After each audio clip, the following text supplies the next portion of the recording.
สวัสดีครับ Channel ปอนรีวิวนะครับวันนี้เราจะมารีวิว Rado กับตันคุก High-Tech Ceramic เรือนนี้กันนะครับแต่ก่อนอื่นเลยเนี่ยฝากเพื่อนๆกด Subscribe Channel ของเราก่อนเลยนะครับจะได้ติดตามคลิปรีวิวเราได้ทุกๆวันเลยนะครับ Rado เรือนนี้นะครับก็ต้องบอกก่อนว่าเป็นเรือนที่ทางแบรนด์ Rado เนี่ยเขาส่งมาให้ผมลองใช้งานนะฮะซึ่งทางแบรนด์เนี่ยก็ให้ผมเลือกรุ่นเองเลยนะครับผมก็จิ้มเรือนนี้มานะแล้วก็สามารถเอาให้ผมเนี่ยไปใช้งานได้แบบเต็มที่เลยนะฮะเหมือนกับซื้อเองได้เลยนะครับดังนั้นรีวิวนี้มันก็จะเกิดจากการใช้งานจริงของผมกับเรือนนี้นั่นเองนะครับซึ่งก่อนอื่นเนี่ยเดี๋ยวแวะให้ดูกล่องกันก่อนนะครับว่ากล่องเนี่ยมันเป็นอะไรยังไงได้แบบไหนมาบ้างนะครับกล่องของ Rado เนี่ยก็จะมาเป็นแบบใหญ่ๆแบบนี้นะครับสีดำๆนะด้านบนก็ปั๊มนูนมาเล็กน้อยนะครับพอสวยงามเปิดมาด้านในก็จะมีกล่องซ้อนมาอีกชั้นหนึ่งนะครับเป็นกล่องที่ดำๆคุมโทนมาแบบนี้เลยนะครับด้านในเนี่ยก็มีหมอนมาอันใหญ่ๆแบบนี้นะส่วนเปิดลงมาด้านล่างเนี่ยก็จะมีแบบพวกการ์ดเป็นรับประกันนะครับเขาก็จะใส่ซองมาสวยๆแบบนี้เลยนะฮะก็วัสดุอุปกรณ์เนี่ยก็ถือว่าตามมาตรฐานนาฬิกาสวิสนะครับทำออกมาได้โอเคมากกลับมาดูที่ตัวนาฬิกากันต่อเลยนะฮะก่อนอื่นเนี่ยผมต้องเล่าก่อนว่าแบรนด์ Rado เนี่ยเป็นแบรนด์สวิสนะครับที่ดังเรื่องเซรามิกมากๆเลยนะคือถ้าเกิดจะพูดถึงคำว่าเซรามิกเนี่ยผมเชื่อว่าหลายๆคนนะฮะจะมีชื่อ Rado ขึ้นมาเป็นอันดับแรกๆเลยนะครับเพราะว่า Rado เนี่ยเขาจะมีนาฬิกาหลายรุ่นเลยนะที่มันเป็นไอคอนิกมากๆนะครับที่วัสดุของเขาเนี่ยมันจะเป็นเซรามิกสีดำๆเงาๆสวยๆเลยนะซึ่งเชื่อได้เลยนะครับว่าเพื่อนๆหลายคนเนี่ยจะต้องเคยเห็นผ่านหน้าค่าตากันมาแบบบ่อยเลยอะแต่เรือนเนี่ยมันพิเศษกว่านั้นไปอีกนะครับเพราะว่ามันเป็นวัสดุที่เรียกว่าพลาสมาเซรามิกด้วยนะฮะคือจริงๆตอนแรกผมพูดว่าเป็นไฮเทคเซรามิกใช่ไหมครับซึ่งจริงๆไฮเทคเซรามิกเนี่ยมันจะเป็นสีดำนะฮะแต่เรือนเนี้ยมันคือขั้นกว่าของไฮเทคเซรามิกอีกนะครับก็คือมีการนำเอาเซรามิกเนี่ยไปเผาต่อนะฮะที่ความร้อนเนี่ยสูงถึงประมาณ 20,000 องศาอะไรแบบนี้นะฮะจนทำให้ texture ของเซรามิกเนี่ยแทนที่มันจะเป็นสีดำนะมันกลายเป็นสีเทาๆแบบนี้นะฮะซึ่งมันก็จะแบบดูมีความเทาๆวาวๆนะครับด้านข้างเนี่ยจะเห็นได้เลยนะคือมันจะดูคล้ายๆกับโลหะมากๆนะครับแต่ความพิเศษก็คือมันเป็นเซรามิกที่แบบหน้าตาเหมือนโลหะแต่ว่าไม่มีส่วนของโลหะผสมเลยนะฮะอันนี้แบบเป็นเซรามิกล้วนๆเลยซึ่งเป็นจุดเด่นจุดหนึ่งเลยที่แบบถือว่าเจ๋งมากๆนะครับของทางพลาสมาเซรามิกนะฮะโดยที่แน่นอนนะครับว่าจุดเด่นของทางเซรามิกเนี่ยเพื่อนๆหลายๆคนก็จะพอรู้แล้วว่าคือมันเกิดรอยได้แบบยากมากๆนะเอาจริงๆคือจะบอกว่าไม่เกิดรอยเลยมันก็ไม่ใช่นะครับเพราะว่าถ้าเกิดเจอขูดขีดแบบแรงมากๆจริงๆอ่ะเหมือนอย่างขอบเบเซลในการหลายๆเรือนอ่ะมันก็ยังเกิดรอยได้อยู่บ้างนะครับแต่ว่าโดยการใช้งานโดยทั่วไปแล้วนะฮะมันจะแทบไม่มีรอยขนแมวเลยคือเหมือนอย่างสแตนเลสสตีลอ่ะเวลาใส่ขึ้นข้อนะครับนั่งทำงานไปใช่ไหมฮะข้อมือไปขูดโดนพื้นโต๊ะอะไรแบบนี้รอยมันมาละนะครับขนแมวเนี่ยกระจายเลยนะฮะไม่ต้องลุ้นเลยแต่เซรามิกเนี่ยมันจะเงาตลอดเลยนะฮะทนต่อรอยมากๆเลยนะครับซึ่งวัสดุเซรามิกเนี่ยปกติจะเป็นวัสดุที่ค่อนข้างจะแพงมากๆแล้วนะฮะดังนั้นเนี่ยนาฬิกาหลายๆเรือนที่แพงๆนะเราก็จะเจอเซรามิกแค่ตัวขอบเบเซลด้านนอกนะครับแต่พอเรือนนี้เพื่อนๆลองนึกภาพดูนะฮะว่ามันเป็นเซรามิกแบบทั้งตัวเรือนเลยจริงๆอ่ะ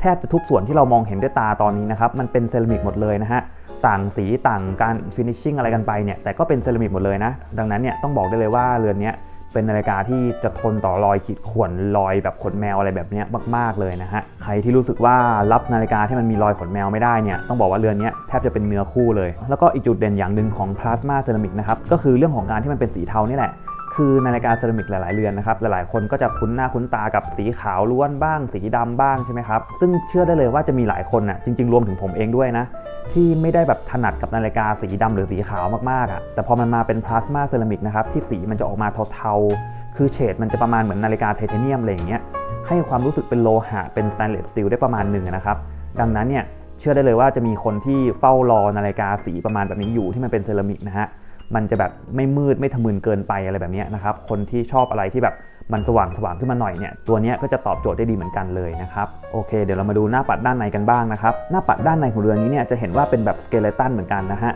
คือด้านในเนี่ยจะมีการโชว์กลไกที่ค่อนข้างจะสวยงามเลยนะครับด้านบนเนี่ยก็จะเห็นตัวบาลานซ์สปริงนะฮะวิ่งไปวิ่งมาแบบมีมูฟเมนต์ประมาณนี้เลยส่วนวัสดุหน้าปัดด้านในเนี่ยให้มาเป็นกระจกแซฟไฟร์ด้วยนะครับซึ่งตรงนี้ผมถือว่าค่อนข้างจะทึ่งเหมือนกันนะเพราะว่าจริงๆกระจกด้านในอ่ะมันไม่เจอรอยขีดข่วนอะไรอยู่แล้วนะครับเขาจะให้มาเป็นแบบมิเนอรัลคริสตัลธรรมดานะฮะทำสีมันนิดหน่อยมันก็ได้นะแต่อันเนี้ยแม้แต่ส่วนด้านในสุดที่แบบมันเป็นสีเทาๆดำๆแบบนี้มันก็ยังเป็นซับไฟร์มาให้นะครับซึ่งเขาจะมีการเล่นสีเทาดรอปลงไปนิดนึงนะฮะทำให้แบบมันมีความเซ็นเซอร์ตัวเครื่องลงไปประมาณนึงอ่ะซึ่งตรงนี้มันก็จะทำให้เราสามารถอ่านเวลาได้ง่ายขึ้นนะครับเพราะว่าหน้าปัดมันก็จะไม่ได้กวนเข็มกวนมาร์เกอร์อะไรมากละส่วนด้านบนเนี่ยก็จะเป็นสมอเรือนะครับที่เป็นเอกลักษณ์ของทาง Rado เลยนะฮะซึ่งสมอเรือตัวนี้หลายๆคนอาจจะยังไม่เคยรู้นะว่ามันแกว่งได้ด้วยนะครับค คือตอนที่ผมเห็นครั้งแรกเนี่ยผมก็ไม่คิดว่ามันจะแกว่งได้นะเพิ่งมารู้เมื่อไม่นานมานี้แหละว่าสมอเรือตัวนี้มันสามารถหมุนอย่างเงี้ยนะครับเปลี่ยนทิศเปลี่ยนทางนะฮะไปเป็นทางซ้ายบ้างทางขวาบ้างเหมือนเป็นลูกตุ้มโดยที่สัญลักษณ์สมอเรือของเรือนี้มันก็เป็นการบ่งบอกว่าเรือนี้มันก็เป็นเครื่องออโต้นะครับ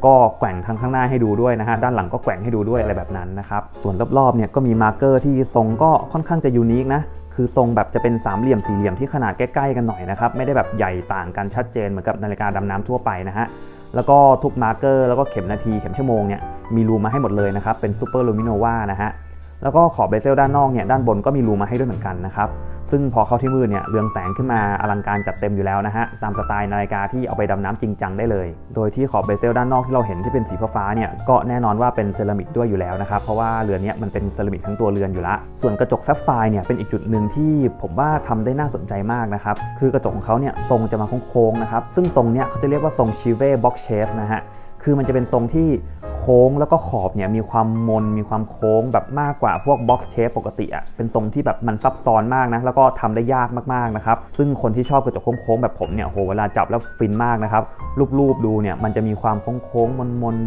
นวลๆนะฮะโอ้โหนี่แบบบอกไม่ถูกจริงนะครับรู้สึกดีมากเลยแล้วก็การตัดแสงสะท้อนเนี่ยต้องบอกว่าทำได้ดีเกินคาดนะครับคือทีแรกนะผมเห็นทรงละโค้งมาแบบนี้นะครับแล้วก็หน้าปัดดำๆด้วยนะยังไงสะท้อนกระจายแน่นอนนะครับแต่พอเอามาลองใส่ใช้งานจริงนะครับสภาพแสงปกติทั่วไปเนี่ยถือว่าเห็นด้านในได้ค่อนข้างจะเคลียร์แล้วก็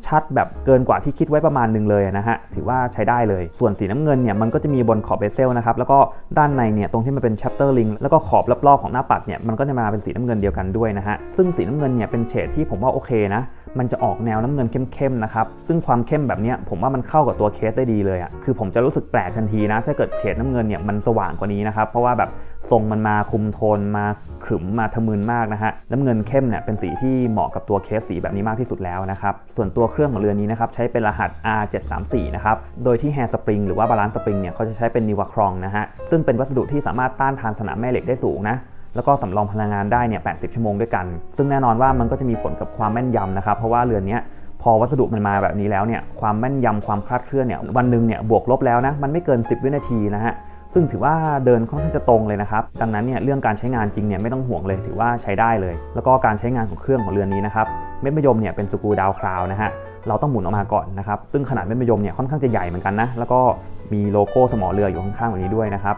หมุนออกมาจนสุดแล้วเนี่ยถ้าเราหมุนขึ้นนะครับก็จะเป็นการขึ้นลานด้วยมือได้เลยซึ่งการขึ้นลานด้วยมือเนี่ยมาแบบสมูทผู้ดีมากนะครับเครื่องสวิตช์จะแบบประมาณนี้นะครับจะรู้สึกแบบฟีลกู๊ดมากแล้วก็สามารถดึงออกมาทีนึงนะครับเป็นการหมุนตั้งเวลาได้เลยโดยที่เรือนนี้ไม่ได้มีช่องวันที่อะไรมาให้นะครับอันนี้ก็น่าจะถูกใจหลายๆคนเหมือนกันนะที่แบบขี้เกียจตั้งวันบ่อยๆอะไรแบบนี้ส่วนทรงของเคสภาพรวมนะครับก็ต้องบอกว่าเป็นดีไซน์ที่แบบเป็นไอคอนิกมากๆนะครับของทางกัปตันคุกนะคือจริงๆต้องบอกว่าผมชอบกัปตันคุกมาแบบตั้งนานละนะครับตั้งแต่ก่อนที่มันเป็นตัวเซรามิกอีกเพราะว่าแบบหน้าตามันเป็นนาฬิกาดำน้ำที่มันมีความวินเทจย้อนยุคแล้วก็แบบดูมีเอกลักษณ์มากๆซึ่งพอมันมาเป็นตัวที่มันเป็นเซรามิกนะครับแล้วมันมีหน้าปัดแบบสเกเลตันเนี่ยมันก็ยิ่งดูเท่ดูแบบมีดีเทลมากขึ้นกว่าเดิมอีกนะครับถือว่าเป็นเคสนาฬิกาที่ดูดีแล้วก็ดูเท่มากๆเลยนะครับเคสไซส์ของเรือนนี้อยู่ที่43มิลนะครับความหนาเนี่ยอยู่ที่ 14.9 มิลความหนาอาจจะหนาสักหน่อยนะฮะเพราะว่าส่วนหนึ่งเนี่ยกระจกมันนูนด้วยส่วนลักทูลักเนี่ยถ้าเกิดว่าจะแค่ตัวเคสนะครับอยู่ที่49มิลซึ่งถือว่าน้อยมากนะแต่เรือนนี้มันมีเอ็นลิงก์แบบยื่นมาแบบนี้ให้ด้วยนะครั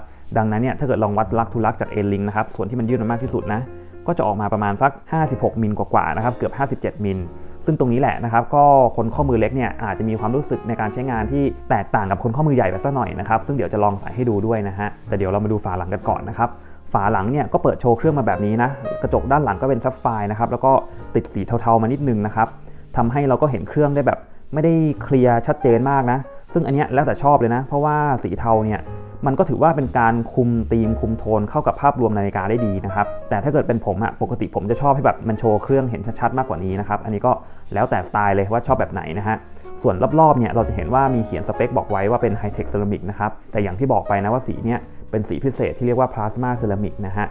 แล้วก็มีสเปคการกันน้ำบอกไว้ตรงนี้นะครับ30 บาร์ก็คือ300เมตรถือว่าเยอะใช้ได้เลยคือชิ้นส่วนที่เราเห็นวงกลมตรงนี้นะครับมันจะเป็นชิ้นส่วนที่เป็นไทเทเนียมนะฮะซึ่งเพื่อนๆลองดูนะคือเรือนนี้เป็นเซรามิกนะครับรอยเนี่ยแทบไม่มีเลย ผมใส่ใช้งานมาพักหนึ่งละมันก็ไม่เกิดรอยอะไรเลยนะครับแต่ส่วนที่มันดันเป็นรอยมันคือไทเทเนียมนี่แหละอย่างเงี้ยนะครับฝาหลังตรงใกล้ๆโลโก้ Rado ก็จะมีรอยขีดข่วนขึ้นมานะครับซึ่งกลายเป็นว่าปกติไทเทเนียมเนี่ยเป็นวัสดุที่แข็งแรงมากๆอยู่แล้วนะครับกลายเป็นอ่อนแอไปเลยเวลามันมาอยู่บนเซรามิกนะครับเซรามิกนี่คือแข็งโป๊กแข็งของจริงลอยไม่ขึ้นเลยนะฮะมาดูส่วนของสายกันต่อเลยนะครั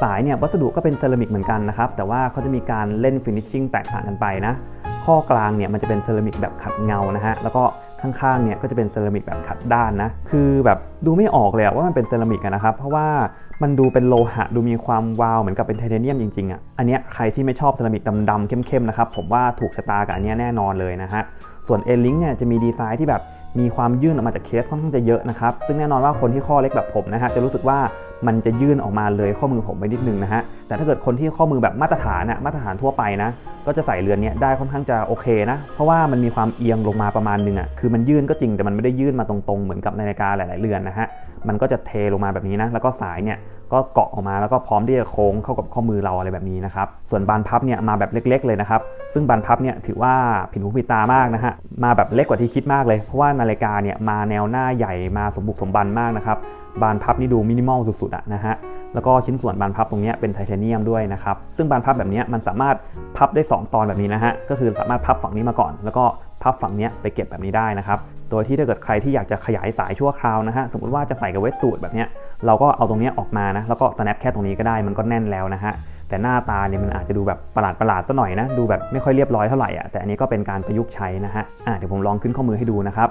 ข้อมือ 5.5 นิ้วหรือว่า14เซนของผมนะครับอันนี้ผมทำการตัดสายเนี่ยครบทุกข้อเลยนะฮะก็คือแบบเรียกว่าไม่เหลือให้ตัดอีกแล้วนะดังนั้นเนี่ยก็ต้องบอกได้เลยว่าคนที่ข้อมือ 5.5 นิ้วเนี่ยคือเล็กที่สุดละเท่าที่จะใส่เรือนนี้ได้นะครับใครที่ข้อมือเล็กกว่า 5.5 นิ้วเนี่ยผมแนะนำว่าไป Rado รุ่นปกติที่แบบไม่ได้เป็นไซส์43มิลก็น่าจะใส่ได้ดีกว่านะอันนี้ก็คือแนะนำว่า 5.5 นิ้วเป็นต้นไปนะฮะพออยู่บนข้อมือปั๊บเลยนะครับความรู้สึกแรกเลยนะคือรู้สึกว่ามันเบากว่าที่คิดประมาณนึงคือจริงๆนะพอผมนึกภาพว่าผมจะใส่นาฬิกาที่มันเป็นเซรามิกทั้งตัวเรือนนะฮะผมจะเข้าใจว่ามันต้องแบบตันแน่นหนักเหมือนกระเบื้องเซรามิกใหญ่ๆซึ่งแบบพอเรือนนี้มันขึ้นข้อมือนะมันขัดความรู้สึกมากๆเลยคือมันเบากว่าที่เราคิดไปประมาณนึงเลยนะแล้วยิ่งส่วนที่เป็นสายถ้าเกิดเราจับแค่สายอย่างเดียวนะครับมันจะรู้สึกแบบเบามากเบาอย่างกับไทเทเนียมซึ่งอันนี้รู้สึกแปลกสุดๆเลยนะฮะในการใส่ใช้งานแรกๆนะแต่ว่าตัวเรือนเนี่ยอาจจะมีน้ำหนักของตัวเครื่องมาถ่วงนะฮะทำให้ถ้าเกิดเราดูเฉพาะแค่เคสเนี่ยมันจะยังแบบไม่ได้เบาโหวงอะไรขนาดนั้นนะครับแต่ภาพรวมนี่ถือว่ามีความเบาที่เกินคาดผมไปประมาณนึงแล้วเหมือนกันนะฮะแล้วก็อีกอย่างหนึ่งที่ถือว่าน่าสนใจมากเลยนะถ้าเกิดแบบไม่เคยลองใช้เนี่ยจะไม่รู้เลยนะครับก็คือเรื่องของการปรับอุณหภูมิของเซรามิกนะฮะคือต้องเล่าอย่างนี้ว่าปัญหาอย่างหนึ่งของนาฬิกาที่วัสดุเป็นสแตนเลสสตีลสมมุติว่าเราใส่นาฬิกาสตีลนะฮะที่ทั้งตัวเรือนและสายเนี่ยเป็นสตีลเลยนะแล้วก็เวลาเราเดินทางไปในที่ร้อนๆหรือว่าเย็นๆนาฬิกาเนี่ยมันจะเปลี่ยนอุณหภูมิตามสภาพแวดล้อมใช่ไหมครับเพื่อนๆน่าจะพอนึกออกนะฮะยกตัวอย่างเช่นถ้าเกิดเราใส่แบบนาฬิกาสตีลล้วนเลยนะไปประเทศหนาวๆนะครับอย่างพวกสวิตเซอร์แลนด์หรือว่าไปญี่ปุ่นอะไรแบบนี้ที่แบบอุณหภูมิมัน0 องศามันติดลบอะไรแบบนี้นะฮะนาฬิกาเราที่มันเป็นสตีลมันจะเย็นมากๆนะครับอารมณ์เหมือนกับน้ำแข็งเลยอยู่บนข้อมือนะฮะเพื่อนๆหลายคนน่าจะนึกออกนะมันจะหนาวมากแต่เซรามิกนะฮะผมลองเอาแขนเนี่ยไปอยู่ในที่ที่แบบเย็นๆมากๆหรือว่าที่ร้อนมากๆนะครับเหมือนกับว่าอุณหภูมิของนาฬิกาเนี่ยมันจะไม่ได้เปลี่ยนไปตามสภาพแวดล้อมมากเท่าไหร่คือมันจะมีฟีลลิ่งคล้ายๆเดิมอยู่ตลอดเวลาเลยนะฮะ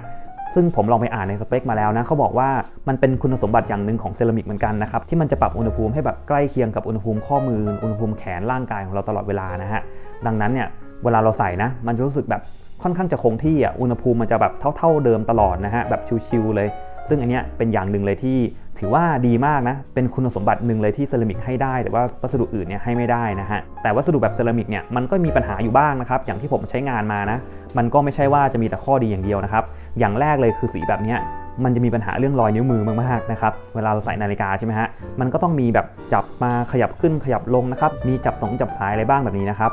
บแล้วพอมันเป็นวัสดุที่มันมีความเงาแบบนี้แล้วก็สีมันเข้มๆด้วยมันก็จะมีแบบพวกคราบไขมันแบบนี้นะครับเกาะอยู่ตามข้อเงาแบบนี้นะฮะค่อนข้างจะชัดเลยซึ่งอันนี้มันเป็นข้อจำกัดอย่างหนึ่งของนาฬิกาสีเข้มๆที่มันมีความเงาอยู่แล้วนะครับมันก็จะเกิดรอยได้ง่ายนะฮะดังนั้นเนี่ยเราอาจจะต้องหาผ้าเนี่ยมาเช็ดบ่อยๆหน่อยหรือว่าทำความสะอาดอยู่เรื่อยๆนะครับแต่ความฟินเนี่ยมันอยู่ที่ตอนไหนรู้ไหมฮะความฟินมันอยู่ที่ตอนที่แบบเราเช็ดเราสามารถเอาผ้าอะไรมาเช็ดก็ได้นะฮะเพราะว่ามันเป็นเซรามิกมันจะเกิดขนแมวได้ยากมากนะไม่จำเป็นจะต้องแบบเป็นผ้าไมโครไฟเบอร์เทพๆอะไรนะครับ คือสมมุติว่าผมเอาเสื้อเลยนะอันนี้คือเสื้อตอนที่ผมใส่แบบรีวิวอยู่เลยนะครับเนี่ยเป็นปลายเสื้อเลยนะเช็ดเข้าไปเลยนะครับไม่ต้องกลัวริ้วรอยไม่ต้องกลัวรอยขีดข่วนอะไรเลยนะฮะเช็ดเสร็จปั๊บเนี่ยมันก็จะออกมาเงาแวบเลยนะและความเจ๋งของเซรามิกแน่นอนนะครับว่าเราจะไม่เห็นรอยแบบขนแมวหรือว่ารอยริ้วเล็กๆอะไรเลยนะฮะซูมเข้าไปให้ดูใกล้ๆนะครับมันจะเงาแบบเงาคงที่มากๆนะฮะคือถ้าเกิดเป็นสตีลนะถ้าเกิดใกล้ขนาดนี้นะรับรองนะรอยขนแมวที่แบบเป็นเส้นๆแบบริ้วๆเล็กๆน้อยๆขึ้นมาเต็มไปหมดแล้วนะฮะแต่อันเนี้ยคือเช็ดปุ๊บเงาเลยเช็ดปุ๊บเงาเลยนะฮะดังนั้นเนี่ยคนที่ไม่ชอบรอยขนแมวเนี่ยเรือนนี้นี่คือแบบตอบโจทย์แบบไม่รู้จะตอบโจทย์ยังไงละนะครับถือว่าสุดยอดมากเลยนะฮะอันเนี้ยก็เป็นข้อดีอย่างหนึ่งเลยของเซรามิกแบบนี้นะครับจริงๆผมเคยเห็นคลิปด้วยนะเขาเอาแบบตะปูมาขูดให้ดูนะฮะระหว่างสตีลกับเซรามิกสตีลนี่คือโดนขูดเป็นร่องเลยนะครับแต่เซรามิกเนี่ยอารมณ์เหมือนแบบผิวกระจกลื่นๆเลยตะปูแบบไม่เข้าเนื้อเลยนะฮะซึ่งตอนแรกผมกะจะลองละแต่ก็ยังใจไม่กล้าพอนะครับยังไงดูในคลิปทดสอบของเขาเอาดีกว่าว่ามันทนได้ขนาดไหนนะฮะในส่วนของการใช้งานในชีวิตประจำวันจริงๆเนี่ยก็คือต้องบอกว่ามันค่อนข้างจะได้หลากหลายโอกาสมากๆนะครับคือแน่นอนนาฬิกาทรงเนี้ยมันไปทางสปอร์ตอยู่ละใส่ไปเล่นกีฬาหรือว่าใส่ไปดำน้ำจริงจังเนี่ยมันได้อยู่แล้วนะฮะเพราะว่าหน้าตาหรือว่าสเปคเนี่ยมาทางนั้นเลยแต่ด้วยผิวที่แบบมันเงาวาวเล่นแสงดีๆแบบนี้นะครับจะเอาไปใส่กับสูทสีเข้มๆหรือว่าใส่ไปงานทางการมันก็ได้เหมือนกันนะฮะเพราะว่าการเล่นแสงมันหรูหราไฮโซเหมือนกันนะฮะหรือจริงๆจะใส่เป็น casual watch everyday watch มันก็เหมาะนะครับเพราะว่าคุณสมบัติของเซรามิกเนี่ยมันทำมาเพื่อให้มันใส่ได้ทุกวันอยู่แล้วนะมันจะได้ไม่ต้องมากลัวรอยขนแมวรอยขีดข่วนอะไรเลยนะฮะก็ใส่ไปได้แบบชิวๆเลยไม่ต้องรักษาอะไรมากเลยนะครับถือว่าเป็นเรือนหนึ่งที่ทำได้ดีเกินคาดมากๆนะครับแล้วก็ความสวยงามเนี่ยต้องบอกว่าสุดยอดมากนะครับเล่นแสงอะไรแบบนี้ดูหรูหราสุดๆนะฮะส่วนราคาป้ายของเรือนนี้เนี่ยอยู่ที่ 125,900 บาทนะครับใครที่สนใจเนี่ยก็สามารถไปซื้อได้ทางช่องทางออนไลน์นะครับก็คือ Shopee Mall Rado Official Store นะฮะหรือว่าจะเป็น Lazada Last Mall Flagship Store ก็ได้นะครับหรือว่าจะแอดไลน์ไปที่ @Rado Thailand ก็ได้นะครับลองไปซื้อกันดูได้เลยนะฮะยังไงคลิปนี้ก็ประมาณนี้นะครับใครที่มีคำถามอะไรก็สามารถคอมเมนต์กันมาได้เลยนะครับแล้วพบกันใหม่คลิปหน้าครับสวัสดีครับ